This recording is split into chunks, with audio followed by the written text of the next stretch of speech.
रोखठोक वार्तांकन, रोखठोक बातमी।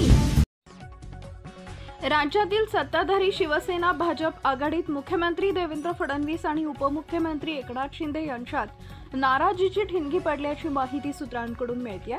ड वर्गाच्या महानगरपालिकांवर IAS संधी अधिकारी नेमण्याच्या निर्णयावरून नव्या वादाला तोंड फुटले।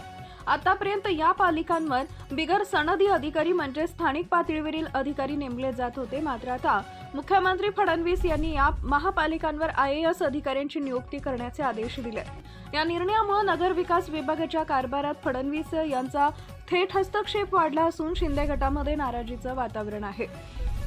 सूत्रांच्या माहितीनुसार राज्यातील 19 ड वर्गाच्या महानगरपालिका आहेत। या महापालिकांची लोकसंख्या मिळून 4.5 लाखांपेक्षा अधिक असून जवळपास 900 कोटी रुपयांचा अर्थसंकल्प या महापालिकांमधून हाताळला जातो। याआधी अ, ब आणि क वर्गातील महापालिकांवर संधी अधिकारी नेमण्याची पद्धत होती, परंतु ड वर्गात हा नियम लागू नव्हता। आता त्याचाही समावेश करण्यात आल्याने स्थानिक सत्ताधारी गटांचा प्रभाव कमी होणार असल्याची भीती शिंदे गटातील नेत्यांमध्ये निर्माण झाली आहे। दुसरीकडे शिंदे गटाशी संबंधित काही अधिकारी अलीकडेच ईडीच्या चौकशीला सामोरे गेले होते, त्यामुळे शिंदे नाराज असल्याचं बोललं जात आहे। देवेंद्र फडणवीस यांच्या निर्णयामुळे शिंदे यांच्या नेतृत्वाखालील नगर विकास विभागाच्या स्वायत्तेवर प्रश्नचिन्ह निर्माण होण्याची चर्चा आहे।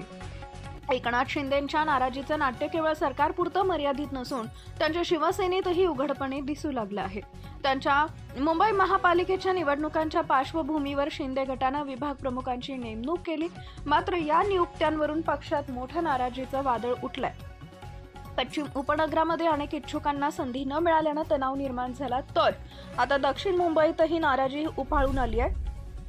विशेषतः शिवडी विधानसभा क्षेत्रातील विभाग प्रमुखपदी माजी नगरसेवक नाना अंबोले यांची नियुक्ती झाल्यानं स्थानिक पदाधिकारी नाराज झाले।